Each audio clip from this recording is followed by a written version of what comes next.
అప్పుల బాధలు వెంటాడుతున్నాయా? అయితే 6 జేవిఆర్ వారి జాతిరత్నాలు ధరించండి. నమస్తే, వెల్కమ్ టు మనం టీవీ.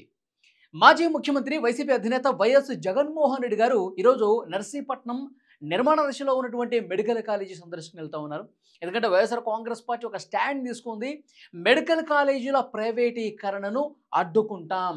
మెడికల్ కాలేజీలు ప్రైవేటీకరిస్తూ ఉన్నారు. ప్రైవేటుల చేతులకు వెళ్ళిపోతుంది. పేద ప్రజలు వైద్య విద్యను అభ్యసించడానికి వీలు లేకుండా చేస్తోంది ఈ కూటమి ప్రభుత్వం. దీని మీద గట్టిగా మేము నిరసన తెలుపుతాం.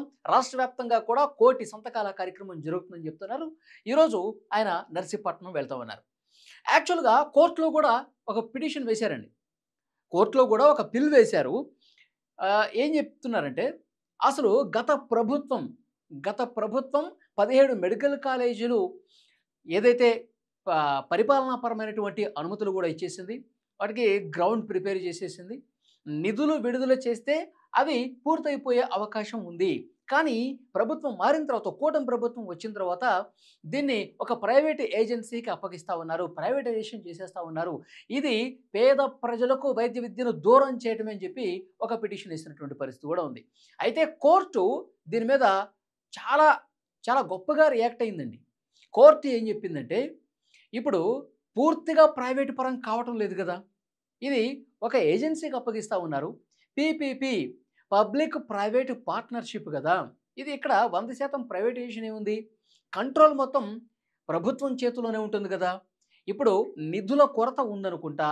నిధుల కొరత వల్ల ఇది వేగంగా పూర్తి కావాల్సినటువంటి అవసరం ఉంది.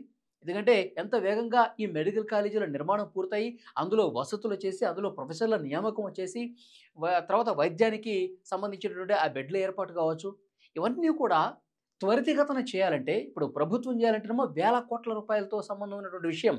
కాబట్టి నిధుల కొరత ఉంది కాబట్టి ప్రభుత్వం ఆ విధంగా అంటే పూర్తిగా ప్రైవేట్కి ఇవ్వటం లేదు కదా, ఇక్కడ తప్పేం కనిపిస్తోంది మీకు అని కోర్టు ఆ పిటిషనర్ని ప్రశ్నించినటువంటి పరిస్థితి ఉంది. ఇంకొక గొప్ప విషయం ఏం చెప్పారంటే, అసలు నిధుల కొరత వల్ల గతంలో మా కోర్టు నిర్మాణాలు కూడా సరిగా పూర్తి కాలేదమ్మా, దానికి ఏం చెప్పాలి మేము. కాబట్టి మనకి ఎక్కడ పని అయిపోతుంది, ఎక్కడ తొందరగా పని అవుతుంది, ఎక్కడ పేద ప్రజలకు కొంత వేగంగా సులభంగా లబ్ధి కలుగుతుంది, ఇదే ఆలోచించాలా? లేకపోతే ఇది ప్రభుత్వమే నిర్మించాలి కదా, డబ్బులు ఉన్నప్పుడే కట్టాలి కదా అనుకుంటే ఎన్ని సంవత్సరాలను వెయిట్ చేస్తారు? ఇప్పుడు మొత్తం 17 మెడికల్ కాలేజీల్లో 10 మెడికల్ కాలేజీలకు సంబంధించి పబ్లిక్ ప్రైవేట్ పార్ట్నర్షిప్లో భాగంగా అప్పగిస్తూ ఉన్నారు. ఆ టెండర్లకు కూడా పిలిచినటువంటి పరిస్థితి ఉంది. ఇప్పుడు ప్రభుత్వమే మొత్తం చేయాలంటే, ఆ 17 మెడికల్ కాలేజీలే చేయాలంటే ఎన్ని సంవత్సరాలు పడుతుంది? నిధుల కోసం చూసుకుంటూ పోతే ఒక 20-30 ఏళ్ళైనా అవ్వదేమో. ఇది చెప్పినటువంటి పరిస్థితి ఉంది. కోర్టు స్వయంగా కోర్టే చాలా స్పష్టంగా ఆ పిటిషనర్కి చెప్పి దీని మీద మేము స్టే ఇవ్వలేమని చెప్పి తోసిపుచ్చినటువంటి పరిస్థితి ఉంది. ఇక్కడ క్లియర్గా అర్థం చేసుకోవాలి, వైఎస్ఆర్ కాంగ్రెస్ పార్టీ నాయకులు కూడా ఇది ప్రైవేటైజేషన్ అయిపోతుందని చెప్పి మొత్తుకుంటూ ఉన్నారు. అసలు ప్రైవేటైజేషన్కి పబ్లిక్ ప్రైవేట్ పార్ట్నర్షిప్కి అసలు తేడా ఎందుకు లేదు? తేడా తెలిసి కూడా వీళ్ళు కేవలం రాజకీయం కోసం ఈ విధంగా నిరసన కార్యక్రమాలకు తెరతీశారని చెప్పి ప్రజలు కూడా మాట్లాడుకుంటున్నటువంటి పరిస్థితి ఉంది. ఇప్పుడు పబ్లిక్ ప్రైవేట్ పార్ట్నర్షిప్ అంటే సగం ప్రైవేట్ది ఉంటుందండి, సగం మాత్రమే ఉంటుంది, ఇంకొక సగం ప్రభుత్వం ఉంటుంది. ఇప్పుడు ప్రైవేట్ వాడు ఏదైనా నిబంధనలకు విరుద్ధంగా వాళ్ళు కొన్ని కండిషన్స్ పెట్టుకుంటారు కదా, నిబంధనలకు విరుద్ధంగా ఏమైనా యాక్ట్ చేస్తే ప్రభుత్వానికి వాళ్ళని పీక్ పడేసే అధికారం ఉంటుంది. నువ్వు సరిగా చేయట్లేదురా భయ్, నువ్వు వెళ్ళిపో, ఇంకొకడు వస్తాడు. ఇది ప్రభుత్వ నియంత్రణ పూర్తిగా ప్రభుత్వం చేతిలోనే ఉంటుంది. వాళ్ళు సగం డబ్బులు పెడతారు, సగం సీట్లు తీసుకుంటారు. ఇది పార్ట్నర్షిప్ అంటే మొత్తం ప్రభుత్వం చేతిలోనే ఉంటుంది. 33 సంవత్సరాల లీజులో భాగంగా ఈ టెండర్లు ఓకే అవుతాయి అన్నమాట. కేవలం 33 సంవత్సరాలకి ఒక ప్రైవేట్ సంస్థకి దీన్ని అప్పగించి దీని నిర్వహణ బాధ్యతలు చూపించే బాధ్యత వాళ్ళు తీసుకుంటారు. సో 50% మళ్ళీ ప్రభుత్వానికే, కన్వీనర్ కోటా కిందకే ఉంటాయి.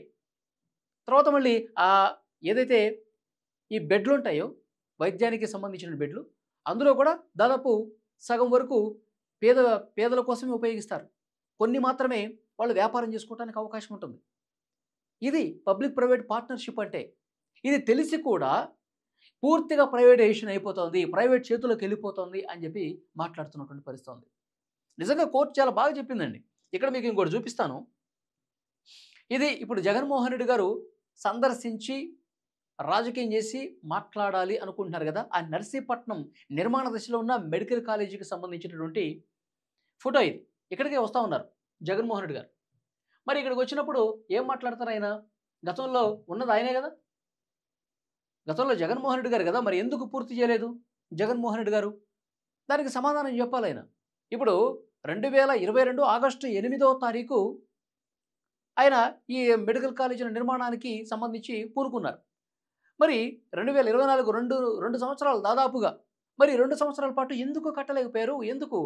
అంటే ఒక మెడికల్ కాలేజీ నిర్మాణం పూర్తి కావటానికి మీరు ఇన్ని సంవత్సరాలు తీసుకుంటే, ఈ 17 మెడికల్ కాలేజీల నిర్మాణం పూర్తి కావటానికి ఇంకెన్ని సంవత్సరాలు పడుతుంది? అందుకు గదు ఈ ప్రభుత్వం ఈ నిర్ణయం తీసుకుంది. కూటమి ప్రభుత్వం వేగంగా మెడికల్ కాలేజీలు పూర్తయిపోతే, వైద్య విద్యార్థులు వాళ్ళు విద్యను పూర్తిగా అభ్యసించి మార్కెట్‌లోకి వస్తే ఎంతో ఉపయోగకరంగా ఉంటుంది. సూపర్ స్పెషాలిటీ హాస్పిటల్స్‌లో ఎంతమంది వైద్యులు మనకు అందుబాటులో ఉంటారు. సో, ఎంత బాగా ఈ మెడికల్ కాలేజీకి అనుబంధంగా వైద్యం అందుతుంది. ఇది చూడాలి. మనకి ఎంత వేగంగా పని అవ్వటం ముఖ్యం కానీ, ఇక నిధుల కోసమే ప్రభుత్వమే ఖర్చు పెట్టాలి, ప్రభుత్వమే నిర్మాణం చేయాలి, సౌకర్యాలు ప్రభుత్వమే కల్పించాలి అనుకుంటే కొన్ని సంవత్సరాలు పడుతుందండి. మరి నిజంగా జగన్మోహన్ రెడ్డి గారికి అంత చిత్తశుద్ధి ఉంటే, మెడికల్ కాలేజీలు పూర్తిగా మనమే పూర్తి చేసి, మనమే ఓపెన్ చేయాలి అనుకుంటే, మనమే ప్రారంభోత్సవాలు చేయాలనుకుంటే, మరి దీన్ని పూర్తిగా ఆయనే పూర్తి చేసి ప్రారంభోత్సవం చేసి ఉండాల్సింది కదా! మరి ఎందుకు చేయలేదు ఆయన? ఇది మరి దీని గురించి ఏం మాట్లాడతారు జగన్మోహన్ రెడ్డి గారు? ఆయన దీని మీద పెట్టనటువంటి కాన్సంట్రేషన్ దేని మీద పెట్టారంటే జగన్మోహన్ రెడ్డి గారు, ఇది చూడండి రిషికొండ ప్యాలెస్ అండి ఇది. రిషికొండ ప్యాలెస్ మీకు తెలుసు.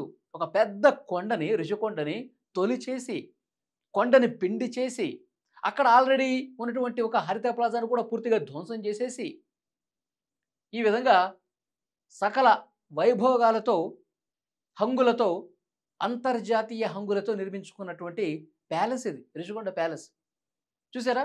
మరేమో 400,00,00,000 రూపాయలతో ఈయన 450,00,00,000 రూపాయలకు పైగా దీనికోసం వెచ్చించి, ఆయన కోసం నిర్మించుకున్నటువంటి రిషికొండ ప్యాలెస్ ఇది. ఇది పెద్ద చర్చ కూడా అయింది. లోపలికెళ్ళి చూస్తే కూటమి ప్రభుత్వం వచ్చిన తర్వాత పెద్ద పెద్ద కమోళ్ళు, తర్వాత ఈ విద్యుత్ దీపాలు, ఈ పెద్ద గార్డెను, లోపల సకల హంగులు ఇవన్నీ చూస్తే అందరూ కూడా నోరెళ్ళు పెట్టారండి. ఎందుకంటే కొన్ని జపాన్ నుంచి వచ్చినియి, కొన్ని జర్మనీ నుంచి వచ్చినియంట, కొన్ని సింగపూర్ నుంచి వచ్చినియి. అంటే దేశ విదేశాల నుంచి తీసుకొచ్చినటువంటి చాలా విలువైనటువంటి, అత్యాధునికమైనటువంటి వస్తువుల్ని ఇందులో వాడారు. ఈ నిర్మాణంలో వాడారు. కింద టైల్స్ నుంచి, టైల్స్ అయితే కొన్ని షిప్ మార్గంలో వచ్చినాయంట. అంటే దీన్ని కట్టడానికి చాలా వేగంగా కోట్ల రూపాయలు అట్లా వెదజల్లి జగన్మోహన్ రెడ్డి గారు ఇంత విలాసవంతంగా, ఇంత సౌకర్యవంతంగా, ఇంత అద్భుతమైనటువంటి రాజ ప్యాలెస్‌ని కట్టుకున్నారే. మరి జగన్మోహన్ రెడ్డి గారు ఈ మెడికల్ కాలేజీని ఏంటండి ఇట్లా వదిలేశారు? ఈ మెడికల్ కాలేజీ మీకంత చిత్తశుద్ధి ఉంటే మెడికల్ కాలేజీ మీద పేద ప్రజలకు, పేద విద్యార్థులకు వైద్యం అందించాలన్న సంకల్పం మీకు బలంగా ఉండుంటే, ఆ ప్యాలెస్‌ని పక్కన పెట్టి దీన్ని పూర్తి చేసేవాళ్ళు గదా! చాలా తక్కువ దూరంలో ఉంది. విశాఖకి నర్సీపట్నం అనేది చాలా తక్కువ దూరమే గదా! మరి పక్కనే ఉన్నటువంటి ఈ నర్సీపట్నం మెడికల్ కాలేజీని ఈ విధంగా వదిలేసి, మీ హయాంలో మీరు ఉండటం కోసం మాత్రం చాలా అద్భుతంగా ఈ ప్యాలెస్‌ని నిర్మించుకున్నారు కదా! ఇది అక్కడి ప్రజలు ప్రశ్నించేది. దీనికి ఏం సమాధానం చెప్తారు జగన్మోహన్ రెడ్డి గారు? చెప్పాలి. ఇంత అద్భుతంగా మీరు ఉండటం కోసం ఇప్పుడు జగన్మోహన్ రెడ్డి గారు రెండోసారి ముఖ్యమంత్రి అయ్యారు అనుకుందాం. రెండోసారి ముఖ్యమంత్రి అయితే జగన్మోహన్ రెడ్డి గారు విశాఖ నుంచే ప్రమాణ స్వీకారం చేస్తాను. విశాఖ నుంచే నేను పరిపాలన చేస్తాను. విశాఖలో ఈ ప్యాలెస్‌లో నుంచే నేను పరిపాలన చేస్తానని చెప్పి గతంలో చెప్పుకున్నారు. ఆయన చెప్పుకున్నారు. ఆ పార్టీ నాయకులందరూ కూడా చెప్పుకున్నటువంటి పరిస్థితి ఉంది. నిజంగా ఆయన ఒకవేళ అయ్యుంటే ఆ మెడికల్ కాలేజీలు అలాగే ఉండేవి కొన్ని సంవత్సరాల పాటు. ఈయన మాత్రం ఇక్కడి నుంచి ఆ ఒక ఏదో బాత్ టబ్ కూడా ఉందండి. బాగా ఫేమస్ అయింది. ఆ టబ్‌లో మంచిగా పడుకొని ఇట్లా చూస్తేనంట సముద్రం కనిపిస్తదంట. సో, ఆ వ్యూ పాయింట్ కోసం ఆయన ఆ బాత్ టబ్ కూడా చాలా డెకరేషన్‌లో చాలా అద్భుతంగా, అధునాతనంగా నిర్మించుకున్న పరిస్థితి ఉంది. అది కూడా వైరల్ అయింది. ఆ ప్యాలెస్ లోపలికెళ్ళి చిత్రీకరణ చేస్తే అలాంటి హంగులన్నీ కూడా బయటకొచ్చిన పరిస్థితి ఉంది. నిజంగా ఆయన రెండోసారి ముఖ్యమంత్రి అయితే ఈ ప్యాలెస్‌లో చాలా భోగాలు అనుభవిస్తూ ఆయన పరిపాలన చేసేవాడు. ఈ మెడికల్ కాలేజీల నిర్మాణం మాత్రం అలాగే గాలికి వదిలేశాడు కదా! ఈ మెడికల్ కాలేజీ నిర్మాణాలనేవి త్వరగా పూర్తి కావాలన్న ఉద్దేశ్యంతో నిధుల కొరత కూడా కొంత ఉంది కాబట్టి దానికి కూడా ఒక మధ్య మార్గంగా పబ్లిక్ ప్రైవేట్ పార్ట్నర్షిప్ అయితేనే కరెక్ట్ అని చెప్పి చంద్రబాబు నాయుడు గారు ఈ ఆలోచన చేసి టెండర్లు పిలుస్తున్నటువంటి కార్యక్రమం చేస్తూ ఉన్నారు. కానీ జగన్మోహన్ రెడ్డి గారు ఇది రాజకీయం చేస్తా ఉన్నారు. నిజంగా చిత్తశుద్ధి ఎవరికి ఉంది చెప్పాలి. ఈ వీడియో చూస్తున్న ప్రతి ఒక్కరూ స్పందించండి. జగన్మోహన్ రెడ్డి గారికి చిత్తశుద్ధి ఉందా? చంద్రబాబు నాయుడు గారు పీపీపీ మోడల్ తీసుకుని వెంటనే పూర్తి చేయాలని ఒక సంకల్పంతో ముందుకెళ్తున్నారు. ఆయనకి చిత్తశుద్ధి ఉందా? మీరేమనుకుంటున్నారో కామెంట్ బాక్స్లో తెలియజేయండి.